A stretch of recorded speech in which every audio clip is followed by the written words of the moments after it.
राष्ट्रीय महामार्ग क्रमांक 53 वरील शहरातील उड्डाणपुलावर पोलीस ठाण्याच्या अगदी समोर भंडाराकडून साकोलीच्या दिशेने जाणाऱ्या एका ट्रकला भीषण आग लागल्याची घटना दिनांक 23 रोजी दुपारी 12:30 वाजताच्या सुमारास घडली.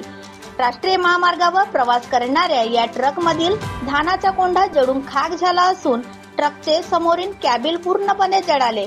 भंडाराकडून साकोलीच्या दिशेने कोंडा भरून उड्डाणपुलावरून ट्रक क्रमांक MH31 FC 5663 जात असताना ट्रकमधून अचानक धूर निघू लागला. काही क्षणातच आगीने रौद्र रूप धारण केले. आग वेगाने पसरली.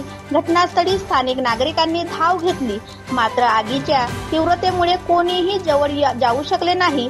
या आगीत चालक शुभम गभने राहणार लाखनी हा सुखरूप बचावला. आग थांबवण्यासाठी अग्निशामक दलाला बोलावण्यात आले. पोलीस विभाग आणि अशोका टोल प्लाझाचे कर्मचारी यांनी वाहतूक सुरळीत